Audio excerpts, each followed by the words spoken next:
بسم اللہ الرحمن الرحیم۔ العلم ان کان اذعانا للنسبت فتصدیق و الا فتصور۔ یہاں پر کچھ مزید نکات ہیں جو کہ اس طرح ہیں کہ تصدیق کی 7 قسمیں ہیں۔ اگر اعتقاد جازم راجح ہے تو تصدیق ہے، اور ایک قسم یہ ہے اس کی، اور دوسری قسم ہے تقلید مصیب یعنی صحیح بات بتانے والے کی مان لینا، اور تیسری قسم ہے تقلید مخطی یعنی خطا کار کی بات مان لینا، چوتھی قسم ہے جہل مرکب کہ یعنی نہ تقلید مصیب کرے اور نہ تقلید مخطی بلکہ خود غلطی پر اڑا رہے، پانچویں قسم ہے علم الیقین جو کہ سن کر حاصل ہو، اور چھٹی قسم ہے عین الیقین جو کہ مشاہدہ کر کے حاصل ہو، اور ساتویں قسم ہے حق الیقین یعنی جو کہ تجربے کے بعد حاصل ہوتا ہے۔ پھر تصور کی تقریباً 21 قسمیں ہیں کہ جس میں سے پہلی قسم ہے جانب مخالف کا احتمال برابر ہو، اس کو شک کہتے ہیں۔ دوسری قسم ہے جانب مخالف کا احتمال زیادہ ہو، اس کو وہم کہتے ہیں۔ اور تیسری قسم ہے ادراک ایک امر کا ہو جیسے کہ زید، اور چوتھی قسم ہے کئی امور کا ادراک ہو جیسے کہ لیکن کئی امور کا ادراک نسبت کے بغیر ہو جیسے کہ زید اور عمر، اور پانچویں قسم ہے نسبت ہو، نسبت ناقصہ کا ادراک ہو۔ اس میں 5 قسمیں آ جاتی ہیں، 4 اور 5 9 قسمیں ہو جائیں گی۔ وہ 5 قسمیں یہ ہیں: مرکب صوتی، مرکب توصیفی، مرکب بنائی، مرکب منصرف اور مرکب اضافی۔ اور پھر 10ویں قسم بنتی ہے نسبت خبر کی ہو لیکن بغیر حکایت کے ساتھ یعنی کہ خیالی بات۔ 11ویں قسم ہے نسبت خبر مال حکایہ انکار کے ساتھ، یہ تکذیب ہے۔ اور 12ویں قسم نسبت تامہ، اس میں انشائیہ کی 10 قسمیں آ جاتی ہیں تو یہ 11 اور 10 21 ہو جاتی ہیں۔ ایک فائدہ یہاں پر یہ بھی ہے کہ اصل کے 6 معنی استعمال ہوتے ہیں: لغت، بنیاد، ضروری، قاعدہ، حقیقت اور اولا۔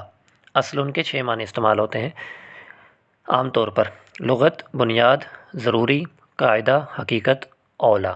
اولا یعنی بہتر۔ قدیم حکماء کے نزدیک قضیے کے 3 اجزاء ہیں: محکوم علیہ، محکوم بہ، نسبت حکمیہ یا نسبت خبریہ تامہ۔ متأخرین کے نزدیک قضیہ کے 4 اجزاء ہیں: محکوم علیہ، محکوم بہ، نسبت تقییدیہ، نسبت خبریہ کا وقوع یا لا وقوع۔ ایک فائدہ اسی طرح یہ بھی ہے کہ حکم منطق میں 4 چیزوں پر بولا جاتا ہے: اذعان، محکوم بہ، نسبت حکمیہ اور قضیہ۔ تصدیق اور تصور تقسیم کرتے ہیں بدیہی یعنی ضروری کو اور کسبی یعنی نظری کو، اور یہ ضروری طور پر تقسیم کرتے ہیں۔ اصل میں ان سے حصہ لیتے ہیں اور ہو جاتے ہیں تصدیق ضروری اور تصور ضروری، تصدیق نظری اور تصور نظری۔ صراحتاً تقسیم تو نظری اور ضروری کی ہے مگر ضمناً تقسیم تصدیق اور تصور کی ہوتی ہے، اور کنایہ صریح سے زیادہ مؤثر ہوتا ہے۔ یہاں پر اقتسام باب افتعال استعمال ہوا یعنی یکتسمانی، تو یہ لازم ہوتا ہے اور یہاں پر مفعول نہیں لایا گیا بلکہ یہاں اقتسام حصہ لینے کے معنی میں ہے۔ یہ تقسیم ہونا بھی بدیہی و ضروری ہے، اس کو استدلال کی ضرورت نہیں، یہ دلیل نہیں ہے، تنبیہ ہے کہ تقسیم ہونا ضروری ہے۔ اسی طرح جب ہم اپنے وجدان کی طرف دیکھتے ہیں تو ہمیں تصورات ملتے ہیں جو ہم بغیر نظر یعنی بغیر تعریف کے حاصل کر لیتے ہیں، جیسے ٹھنڈک اور گرمی کا تصور۔ اس میں سے کچھ ایسے ہیں جو بغیر دلیل کے حاصل نہیں ہوتے، جیسے جن اور فرشتے کی حقیقت کا تصور۔ تصدیق بدیہی بھی 2 قسموں کی طرف ہے کہ جو تعریف کے بغیر حاصل ہو جاتی ہے جیسے آگ جلانے والی ہے، اور تصدیق نظری ایسی ہے جو تعریف کے بغیر حاصل نہ ہو جیسے عالم حادث ہے اور صانع موجود ہے۔ نظر اور فکر کی تعریف یعنی کہ نظر اور فکر کی تعریف ہے توجہ النفس نحو الامر المعلوم لتحصیل امر غیر معلوم، یعنی معقول کا لحاظ کرنا مجہول کو حاصل کرنے کے لیے، یعنی نفس کو متوجہ کرنا، یہ نظر اور فکر کی تعریف ہے۔ لفظ معلوم سے معقول تک جانے کے 3 فائدے ہیں۔ پہلا فائدہ تو یہ ہے کہ لفظ علم مشترک ہے اور تعریف میں مشترک لفظ کا استعمال برا ہے، اس سے اجتناب کیا اس لیے معقول کا۔ دوسری وجہ یہ ہے کہ امور کلیہ کے اندر فکر جاری ہوتی ہے نہ کہ جزیہ میں، جو نہ قاسم ہے نہ مقتسم ہے۔ امور کلیہ معقولات کے اندر حاصل ہوتے ہیں تو اس وجہ سے معقول کہا۔ اور تیسری وجہ یہ ہے کہ سجا کی رعایت کے لیے، یعنی معقول کو مجہول کے برابر کر دیا۔ فکر کبھی ایک نتیجے پر پہنچاتی ہے اور کبھی اس کے خلاف، دونوں میں سے کوئی ایک غلط ہوتا ہے اور ان کو جمع کرنے سے اجتماعی نقیضین لازم آتا ہے، جیسے العالم متغیر کل متغیر حادث العالم حادث۔ اسی طرح العالم مستغن عن المؤثر کل مستغن عن المؤثر قدیم العالم قدیم۔ تو اب ان دونوں قضیوں میں سے ایک قضیہ سچا ہوگا۔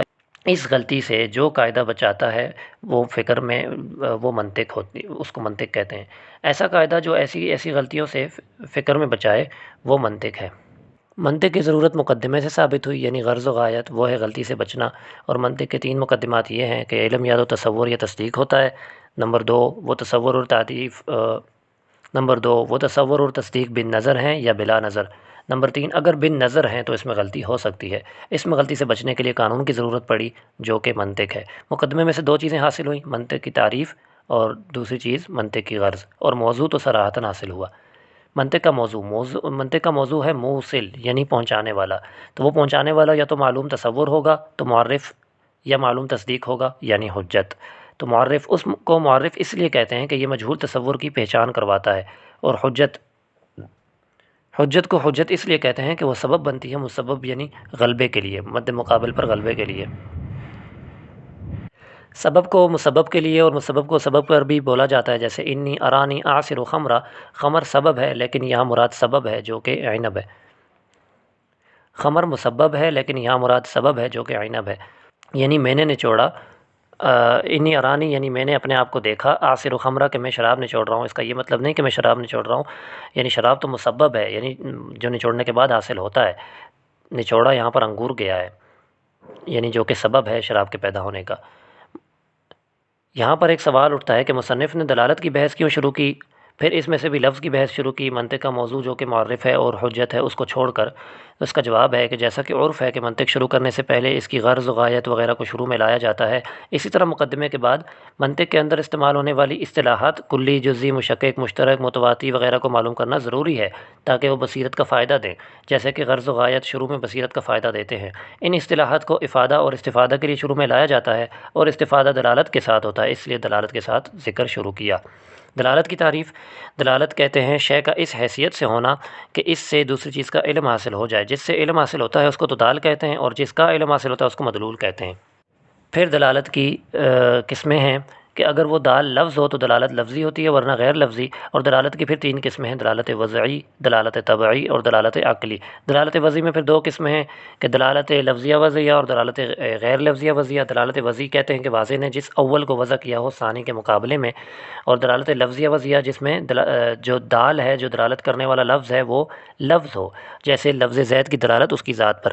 دلالت وضعیہ غیر لفظیہ یعنی جیسے جس میں دال لفظ نہ ہو، یعنی جس میں دلالت کرنے والا لفظ نہ ہو، بس دلالت ہو اس سے لیکن وہ دلالت لفظی ہو، جیسے اور وہ دلالت وضعی ہو لیکن دال لفظ نہ ہو، جیسے دوال اربع کی اپنے مدلولات پر دلالت، اور دوال اربع جو 4 ہیں وہ ہیں نصب، عقود، خطوط اور اشارات۔ دلالت طبعی کی تعریف یہ ہے کہ مدلول کا طبعیت کو عارض ہونے کے وقت طبعیت تقاضا کرے دال کے پیدا ہونے کا، وہ دال پیدا ہو جائے، مدلول خود ہی پہلے طبیعت کو عارض ہو اور اس کے بعد وہ طبیعت تقاضا کر رہے کہ ایک آواز پیدا ہو، وہ دال پیدا ہو، تو اگر تو وہ دال پیدا جو ہونے والا ہے وہ لفظ ہے تو وہ دلالت طبعیہ لفظیہ ہوگی، جیسے اوہ کی دلالت کھانسی پر ہوتی ہے، سینہ خراب ہونے پر ہوتی ہے۔ اگر لفظ نہ ہو تو دلالت طبعیہ غیر لفظیہ ہوتی ہے، جیسے کہ نبض کے تیز ہونے کی دلالت بخار پر ہوتی ہے۔ دلالت عقلیہ، یہ جو دلالت وضعی اور جو دلالت طبعی نہ ہو اس کو دلالت عقلیہ کہتے ہیں، اور دلالت عقلیہ لفظیہ وہ ہے جس میں لفظ کی آواز پیدا کی جا سکے، جیسے دیز کی آواز دیوار کے پیچھے سے کسی کی موجودگی پر دلالت ہے، یا کسی کے دیوار کے پیچھے کچھ حرکت کرنے پر دلالت ہے۔ اور دلالت عقلیہ غیر لفظیہ وہ ہے جیسے آگ پر دھوئیں کی دلالت ہے کہ آگ کا سمجھ میں آ جانا دھوئیں کو دیکھ کر۔ اس طرح دلالت کی 6 قسمیں ہوئیں، لیکن یہاں بحث صرف دلالت لفظیہ وضعیہ سے ہے۔ دلالت لفظیہ وضعیہ سے بحث ہے کیونکہ استفادے کا مدار اسی پر ہے۔ اس کی پھر 3 قسمیں ہیں، مطابقی، مکمل موضوع لہو پر دلالت ہوتی ہے اس میں، تضمنی، موضوع لہو کے جز پر دلالت ہوتی ہے جس میں، اور التزامی جس میں موضوع لہو کے خارج پر دلالت ہوتی ہے۔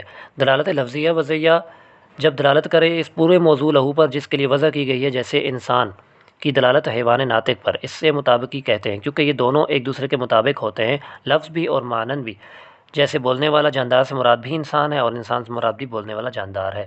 لیکن اگر دلالت موضوع لہو کے ایک جز پر ہو تو اسے تضمنی کہتے ہیں کیونکہ مدلول موضوع لہو کے ضمن میں ہوتا ہے، جیسے انسان کی دلالت صرف حیوان پر یا صرف ناطق پر۔ اگر دلالت موضوع لہو کے خارج پر ہو جو ذہن میں لازمی ہو، جیسے انسان کی دلالت علم حاصل کرنے والا، لکھنے والا وغیرہ کے اوپر، اس کو دلالت التزامی کہتے ہیں، اس وجہ سے کہ یہ ذہن میں لازم ہوتی ہے اور خارج الذہن لازم ہونا شرط نہیں ہے۔ دلالت التزامی میں لزوم سے مراد ہے کہ وہ امر خارجی اس حیثیت سے ہو کہ موضوع لہو کا تصور اس کے بغیر محال ہو۔ یہ لزوم عقلی بھی ہو سکتا ہے، جیسے اندھے کی طرف دیکھنے کی نسبت، یعنی اندھا جو کہ دیکھ نہیں سکتا وہ اس کی اس شان کے خلاف ہے جو عام طور پر دیکھنے کے ساتھ ہوتی ہے۔ اعمیٰ کی تعریف یہی ہے کہ عدم من شأنہ ان یکون بصیرا، جس کی شان دیکھنا ہو اور وہ نہ دیکھے۔ اب دیوار کو اندھا نہیں کہہ سکتے کیونکہ دیکھنا اس کی شان میں ویسے ہی نہیں ہے۔ یا لزوم عرفی ہوگا، جیسے سخاوت کی نسبت حاتم کی طرف۔ اب یہ لزوم عقل میں نہیں ہے کہ سخاوت کہتے ہی یا سنتے ہی حاتم ذہن میں آ جائے، بلکہ مشہور ہے حاتم کے ساتھ کہ حاتم کا نام سنتے ہی ذہن میں سخاوت اس کی خوبی آ جاتی ہے۔